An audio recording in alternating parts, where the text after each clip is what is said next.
예수 그리스도의 십자가 고난을 생각하며 우리의 죄를 회개하고 경건한 삶을 다짐하는 사순절이 지난 5일부터 시작되었습니다.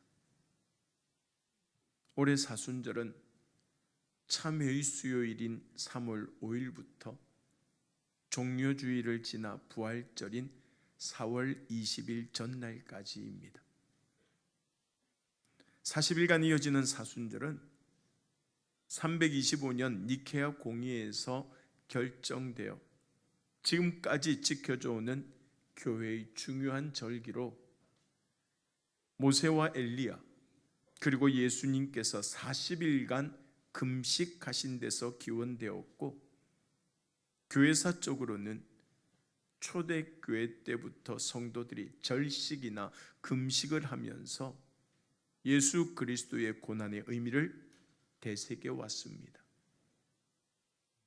초대교회 성도들은 이 기간을 검소하게 보내기 위해서 빵과 기름은 물론이고 과일도 먹지 않았고, 고난주간에는 금식하다가 성금요일에 교회에 모여서 함께 예배를 드렸는데, 지금까지 그런 전통이 여러 가지 형태로 이어져 오고 있는 것이에요.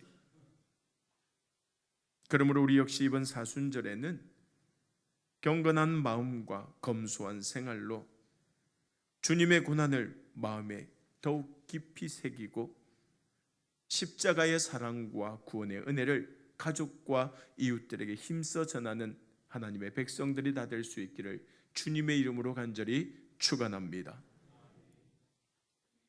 서양 속담에 흐르는 냇물에서 돌들을 치워버리면 냇물은 노래를 잃어버린다라는 말이 있어요. 즉, 흘러가는 시냇물의 아름다운 소리는 곳곳에 박혀서 물의 흐름을 방해하는 돌들이 만들어내는 것이라는 말이죠. 사랑하는 여러분, 우리 인생도 마찬가지입니다. 인생의 역경과 고난이라는 돌들이 없다면 우리 삶을 아름답게 해주는 감사와 기쁨의 찬양도 없을 것입니다. 환희제인 크로스비 여사는 생후 6주 만에 잘못된 처방으로 시력을 잃었지만 자신의 상황을 탓하기보다 일평생 감사와 기쁨이 충만한 삶을 살면서 9,000편이 넘는 찬송시를 남겼는데, 우리 찬송가에도 예수로 나의 구주 삼고 나의 갈 길 다가도록 예수 인도하시니 나의 영원하신 기업 생명보다 귀하다를 비롯해서 23편의 찬송이 실려 있습니다. 한 번은 여사에게 만약 하나님께서 눈을 뜨게 해주신다면 무엇을 보고 싶냐고 물었더니 자기는 굳이 눈을 뜨고 싶지 않다고 대답했습니다. 왜냐하면 자신이 천국에 가면 눈을 뜨게 될 것이고 그때 제일 먼저 보게 될 분이 예수님이기를 바라기 때문이라는 것이에요. 육신의 눈으로는 볼 수 없는 예수님을 영의 눈으로 바라보면서 소망을 품고 살았던 크로스비 여사처럼 어떤 상황 속에서도 주님으로 인하여 기뻐하고 감사하는 저와 여러분들이 다 될 수 있기를 간절히 소망합니다. 오늘 우리가 읽은 에스라서는 총 10장으로 구성되어 있는데, 본문 말씀인 에스라서 10장 1절에서 5절의 배경을 살펴보면 이렇습니다.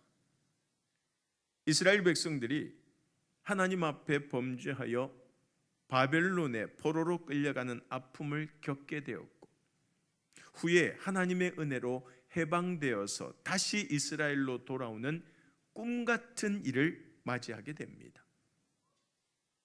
이스라엘의 귀환은 총 3번에 걸쳐서 이루어졌는데, 그 중에서도 오늘 본문은 제사장 에스라를 중심으로 제2차 귀환 때의 일로, 이때 에스라와 함께 이스라엘로 돌아왔던 백성들에게 일어났던 엄청난 부흥에 대해 함께 살펴보면서 은혜를 나누고자 하는 것입니다. 먼저 에스라서 9장 1절에서 2절 말씀에 보면 바벨론에서 이스라엘로 돌아온 이 에스라의 귀에 너무나도 가슴 아픈 이야기가 들려오는 것을 볼 수 있어요. 우리 같이 한번 읽어볼까요? 에스라서 9장 1절에서 2절 말씀입니다.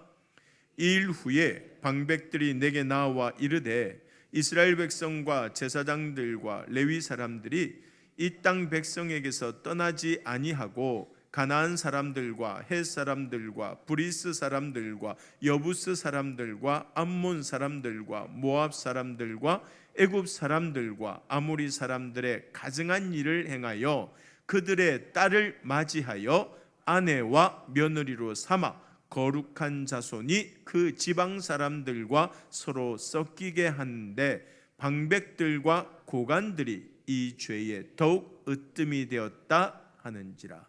무슨 말이에요? 그 땅에 가나안 땅에 이방 민족들이 많이 살았는데 이스라엘 백성들이 바벨론 포로 이후 돌아와서 그 사람들과 혼인하고 아내로 맞이하고 자녀를 낳고 살았는데 오히려 위에 위정자들이 더 심하고 으뜸이 되었다, 죄에 앞장섰다라는 말입니다.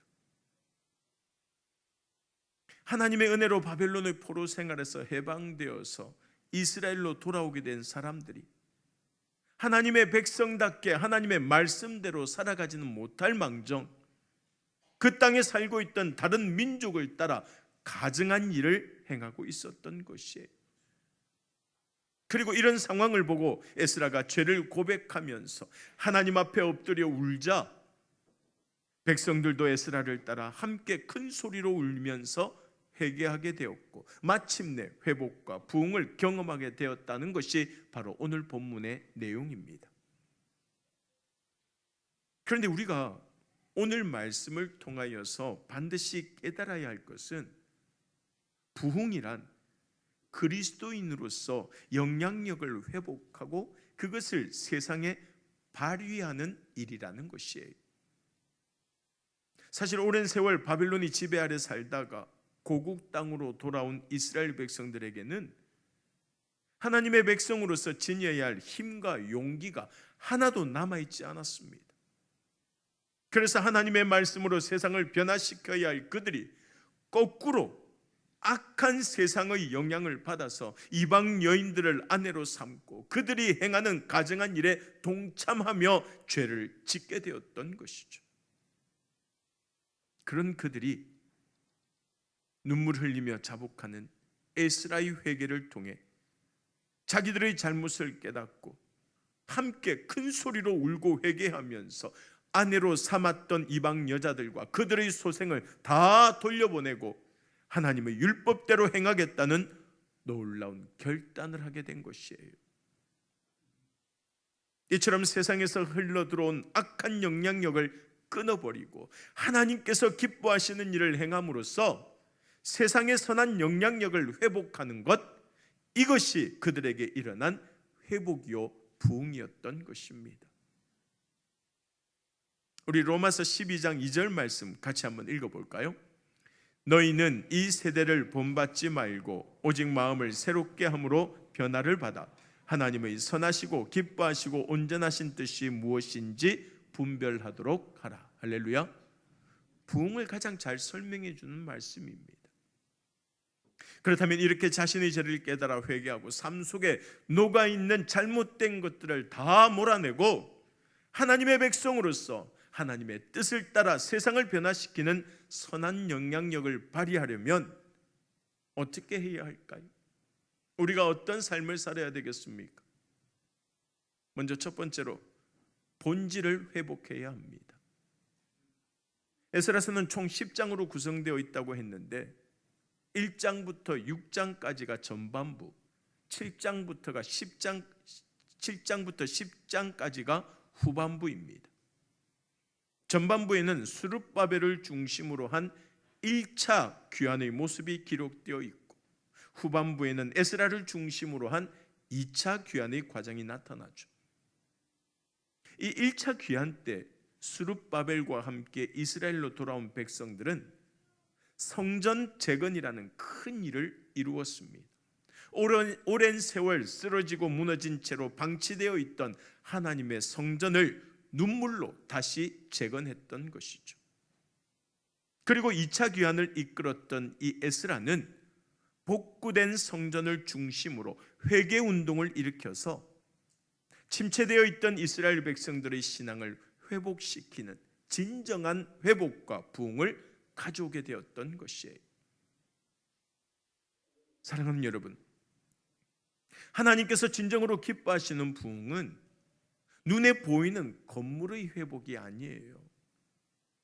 우리 마음의 성전이 견고하게 세워지는 것, 곧 하나님을 향한 우리의 첫사랑이 회복되어서 하나님의 자녀답게 하나님의 영광을 드러내며 살아가는 것임을 우리는 반드시 기억해야 할 줄로 믿습니다.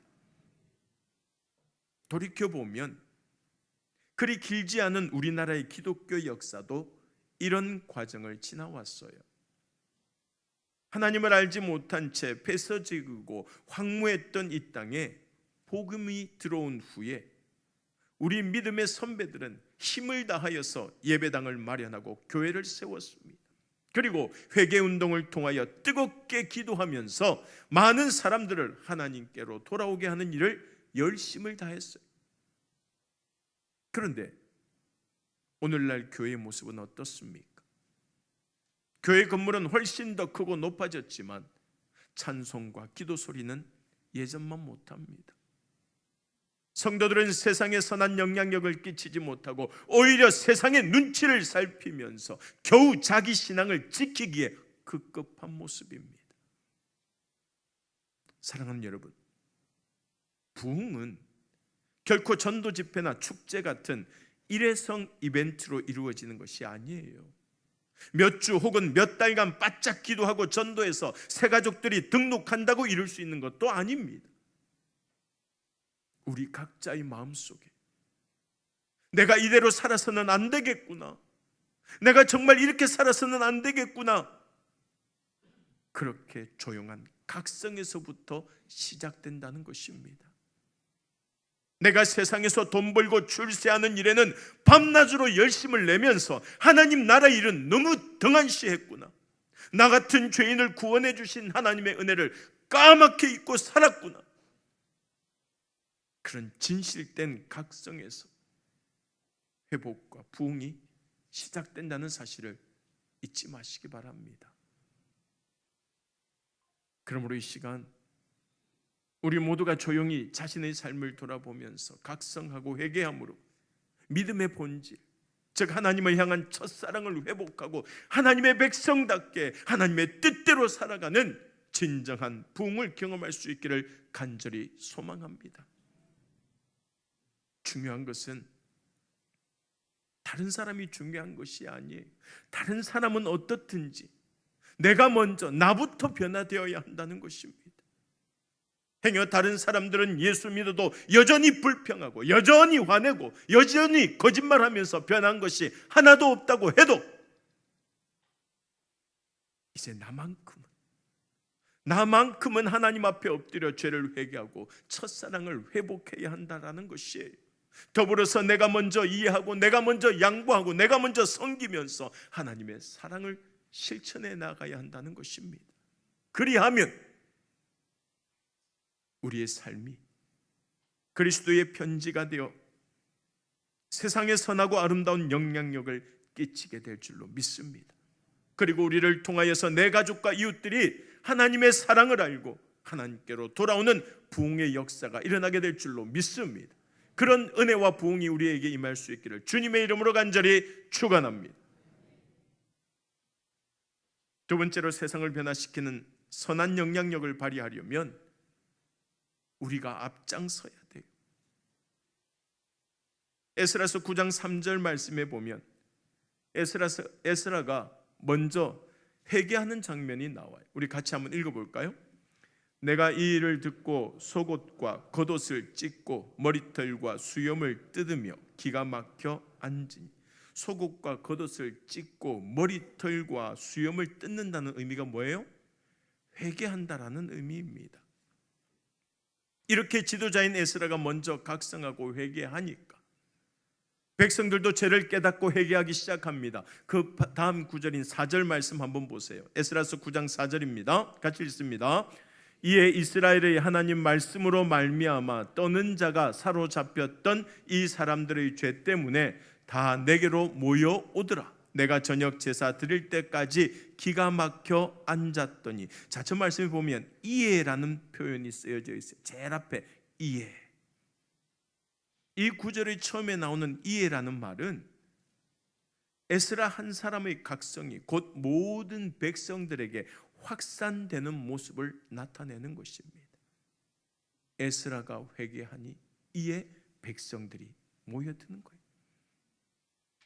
그리고 오늘 본문 10장에서도 같은 현상이 나타나는 것을 볼 수 있는데 1절의 전반부 우리 같이 한번 읽어볼까요? 10장 1절 전반부입니다.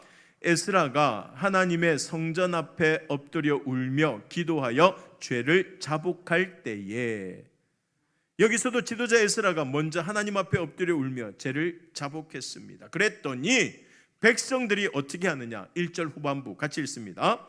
많은 백성이 크게 통곡하며 이스라엘 중에서 백성의 남녀와 어린아이의 큰 무리가 그 앞에 모인지라. 사실 이 말씀을 읽으면서 저부터 교회를 담임하고 있는 목사로서 에스라와 같이 먼저 하나님 앞에 엎드려 옷을 찢고 회개하는 모습을, 모범을 보이고 있는지, 모든 성도들을 회개와 각성의 자리로 인도하고 있는지 돌아보게 됩니다. 가정도 마찬가지예요.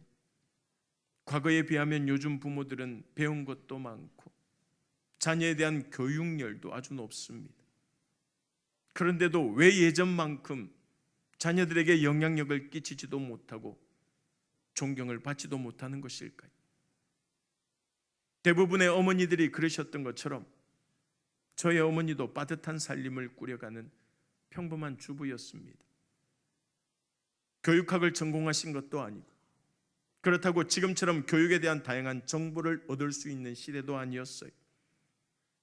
그럼에도 불구하고 어머니에게는 항상 권위가 있었고 저희 남매는 어머니의 영향력 아래에 있었습니다.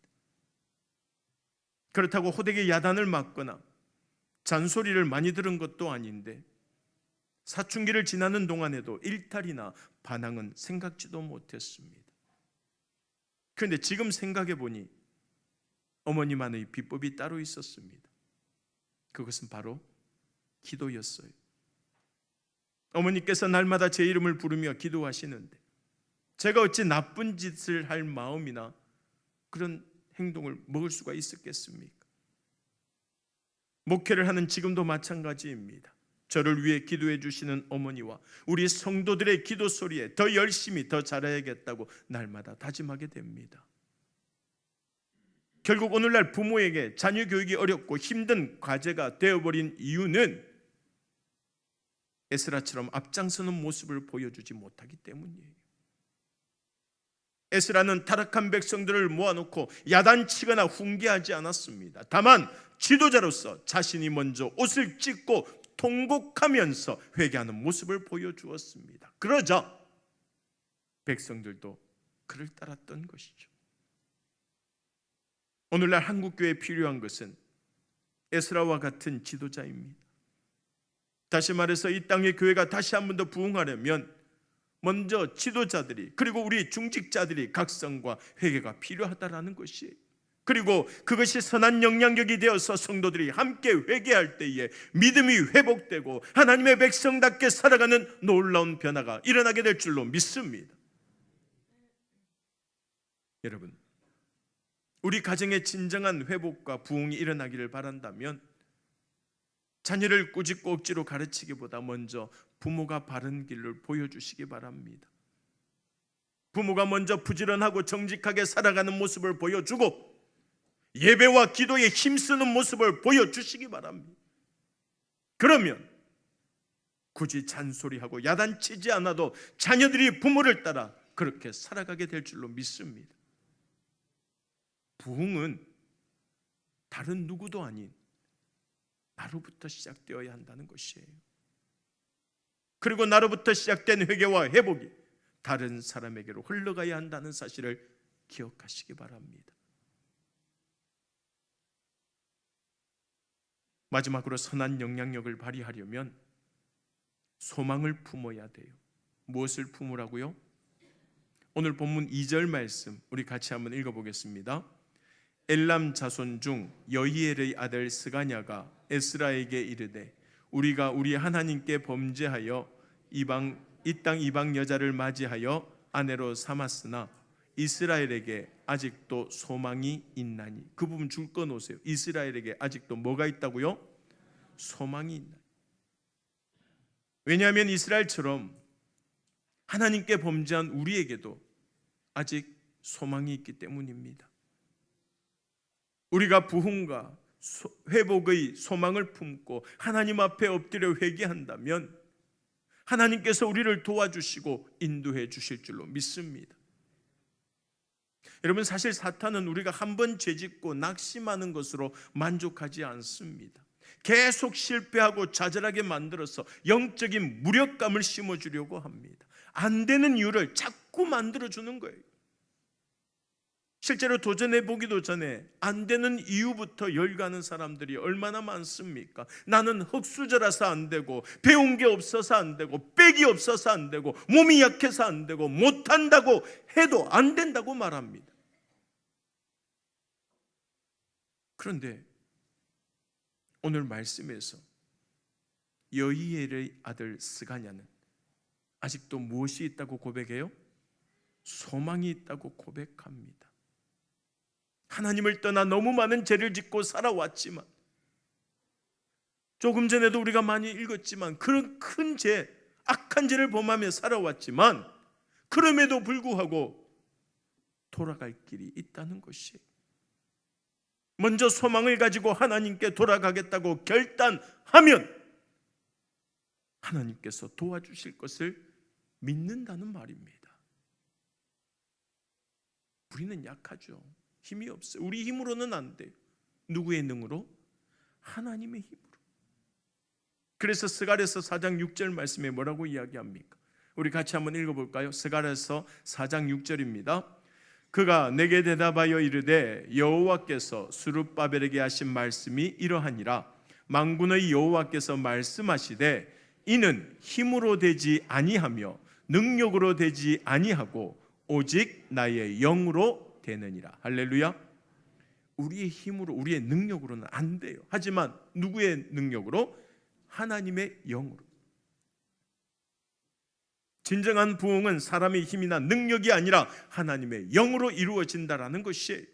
그러므로 입부러처럼 달고 있던 안 된다, 못한다는 포기와 절망의 말들을 다 떨쳐버리고 소망을 품고 하나님을 바라볼 수 있기를 간절히 소망합니다. 성령의 도우심을 구할 수 있기를 간절히 소망합니다.